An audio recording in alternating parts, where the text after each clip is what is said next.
people feel that when they speak to me. I don't believe in, especially like even when I'm hiring people. I had the whole team look at the applications and tell me what they think. And I wanted to see if we were aligned. And we were, which was amazing to see. The kind of people that I'm busy working with, even the clients that are coming across my table, have been incredible. And we all carry the same kind of ideas for life. So that's cool. Chapter 15, The Advancing Man. What I've said in the last chapter applies as well to the professional man and the wage earner as to the man who is engaged in mercantile business. No matter whether you are a physician, a teacher, or a clergyman, if you can give increase of life to others and make them sensible of the fact, they will be attracted to you and you will get rich. The physician who holds the vision of himself as a great and successful healer and who works towards complete realization of that vision with faith and purpose, as described in former chapters, will come into such close touch with the source of life that he will be phenomenally successful. Patients will come to him in throngs.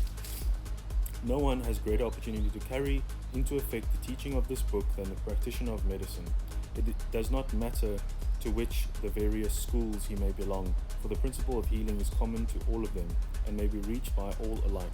The advancing man in medicine who holds to a clear mental image of himself as successful and who obeys the laws of faith, purpose and gratitude will cure every curable case he undertakes, no matter what remedies he may use. In the field of religion, the world cries out for the clergyman who can teach his hearers the true science of abundant life. He who masters the details of science of getting rich, together with allied sciences of being well, of being great, and of winning love, and who teaches these details from the pulpit. Sorry, I've got a little bug on my, looks like a baby dragonfly, I'm just going to leave him be. Pulpit will never lack for a congregation. This is the gospel that the world needs. It will give increase of life, and men will hear it gladly, and will give liberal support to the man who brings it to them. What is now needed is a demonstration of the science of life from the pulpit. We want preachers who can not only tell us how, but who in their own persons will show us how. We will need the preacher who will himself be rich, healthy, great, and beloved, to teach us how to attain these things. And when he comes, he will find numerous and loyal following. The same is true of the teacher who can inspire the children with the faith and purpose of the advancing life. He will never be out of a job, and any teacher who has faith and purpose can give it to his pupils. He cannot help giving it to them if it is part of his own life and practice. What is true of the teacher, preacher, and physician is true of the lawyer, dentist, real estate man, insurance agent, of everybody. The combined mental and personal action I have described is infallible. It cannot fail. Every man and woman who follows his instructions steadily, perseveringly, and to the letter will get rich. The law of the increasing of life is mathematically certain in its operation, as the law of gravitation, getting rich, is an exact science. The wage earner will feel this as true of his case, of any of the other mentioned. Do not feel that you have no chance to get rich because you are working where there is no visible opportunity for advancement. Where wages are small and the cost of living high, form a clear mental vision of what you want and begin to act with faith and purpose. Do all the work you can do every day and do each piece of work in a perfectly successful manner. Put the power of success in the purpose to get rich in everything that you do. Most people will want to be rich or want to be successful or want to have an increase of life and then go to a job and be like, I hate this place, I'm not going to do shit. I'm going to arrive late, I'm not going to do my work, and I'm going to let everybody else do their thing. Basically what they're saying right there is that I'm not going to enjoy or work the present gig that I have to become better. I'm not going to put all of my effort in to be amazing at this so that I can get a promotion, so that I can unlock new opportunities, so that I could have my mind work better. Like if you think about the kind of mindset you have when you're going to a place that you don't enjoy and you don't want to do the work that's there, you're kind of like lazy about it. You're like, I gotta fold this t-shirt, or I gotta do this, or I gotta pack this away. Oh man, I've got to work this way, or I've got to serve these people or whatever. When you change your outlook on life and the things that you do, in the little things that you do, that I get to serve these people, I get to fold this shirt, I get to go to work, I have a job, I get to pay my mom something for rent, or I get to buy some groceries. I get to be thankful and grateful and give back to the people who gave me opportunities in the first place. That literally unlocks a whole different kind of life. Do all the work you can do every day and do each piece of work in a perfectly successful manner. Put the power of success and the purpose to get rich in everything that you do. 100%. But do not do this merely with idea of currying favor with your employer in hope that he or those above you will see the good work and advance you. It is not likely that they will do so. The man who is merely a good workman, filling his place to the very best of his ability and satisfied with that, is valuable to his employer, and it is not to the employer's interest to promote him. He is worth more where he is. Monique, now Blight, used to tell me this all the time. You're so good at what you do that you're going to stay right there. And I couldn't understand what she was saying. And I now get it.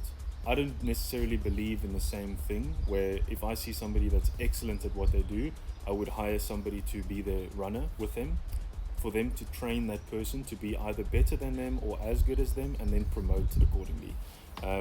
I've been in this position before, and I know a lot of people watching this have been in this position before, where you're just extremely good at what you do, and it's going to be extremely expensive and difficult and time consuming to replace you. So let's rather keep you there. What I said earlier on about like, hey, when I was working at Burberry, for example, when I was folding the shirts and speaking to the clients and all that kind of stuff, I didn't want to get promoted. I wasn't doing it and being the best I could be to be promoted. I wanted every single customer that came in there to be like, holy shit, Storm made this experience amazing.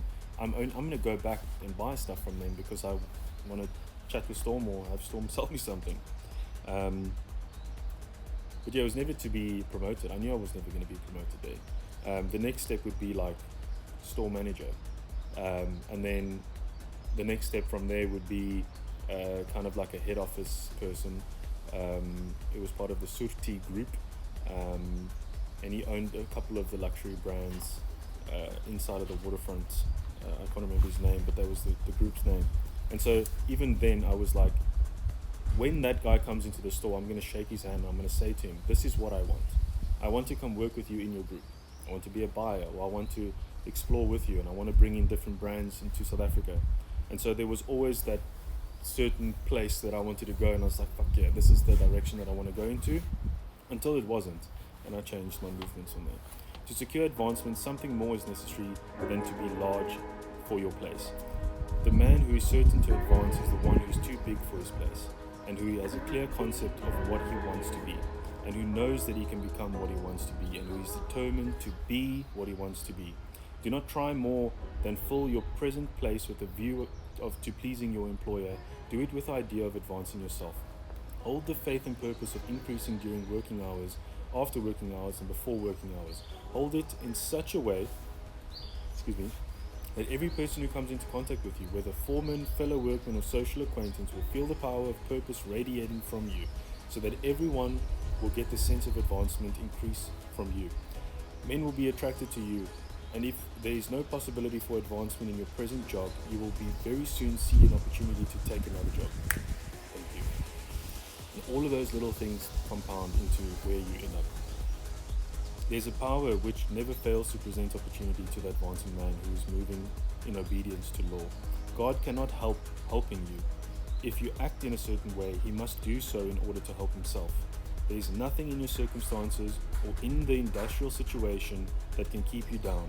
If you cannot get rich working for the Steel Trust, you can get rich on a 10-acre farm, and if you begin to move in a certain way, you will certainly escape from the clutches of the Steel Trust and get on the farm or wherever else you wish to be. If a few thousand of its employees would enter upon a certain way, the Steel Trust would soon be in a bad plight. It would have to give its working men more opportunity or go out of business. Nobody has to work for a trust. The trust can keep men in the so-called hopeless conditions only so long as they are men who are too ignorant to know the science of getting rich, or too intellectually slothful to practice it. Now, Patrick Bet-David, massive digital mentor of mine. That's what I call them. Dan Pena, Patrick Bet-David, Dominic Gavone, Robert Greene, JD Rockefeller, Warren Buffett, Ray Dalio, Iman, for example. You need a number one, you need a number two, and you need a number three. Gary Vee used to talk about A, B, and C players. All of them have a role to play.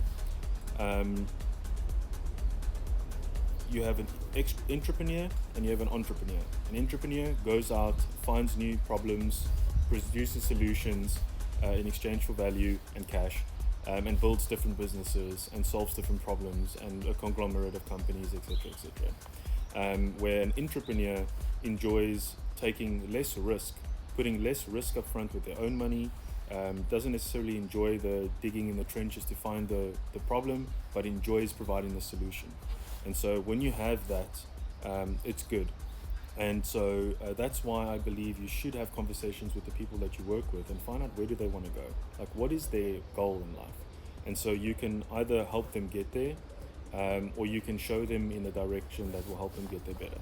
And that's just the vibe that I have for myself, and that's what I got from working at Educate, and that's what I got from working wherever I was, except for one place where I learned that isn't the case. But I love the fact that I have my own company and I can instill these kinds of things for the people that I work with, because it's important that they have a place that they want to go and that I can help them achieve that for them or with them. That's cool for me. Right, such opportunities will speedily come for the Supreme, working in all and working for you. You will bring them before you. Do not wait for an opportunity to be all that you want to be.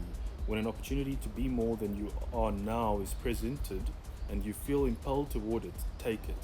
It will be the first step toward a greater opportunity. There is no such thing possible in the universe as the lack of opportunities for the man who is living the advancing life. It is inherent in the constitution of the cosmos that all things shall be for him and work together for his good, and he must certainly get rich if he acts and thinks in a certain way. So let wage-earning men and women study this book with great care and enter with confidence upon the course of action it prescribes. It will not fail. Most people, or I don't know, let me not generalize, but I would assume that some people would read this as a C-suite level or top level, mid-level management and go, I'm not fucking giving this to anybody to read because that means they're going to advance me. That's not how this works. You need to give this to people so that they can believe in the same thing that you believe in, so that now, instead of having one person thinking about advancing, because remember, it talks about where you're at. So if you're living in a certain way and thinking in a certain way and you're an advancing person in the environment that you're in where nobody else is advancing, and you are also helping them feel that increase of life, I'm not going to say that your growth would be limited there, but it would be a lot more difficult, in my opinion, to convince all of them around you about the increasing life, because they'll start looking at you potentially as a threat, or this guy just wants to be promoted, or this guy's doing such amazing things, he wants more in life, all those kinds of things. Get rid of him, we can't promote him, and then you end up looking for opportunities elsewhere. Whereas if you gave this to every single person, or started having these sessions with people and saying, hey, let's learn together how to think in a certain way and live in a certain way, not only will the business succeed and the people inside the business, but so will you. And that's what I would call, paying it forward. That's a responsibility for every person reading this book.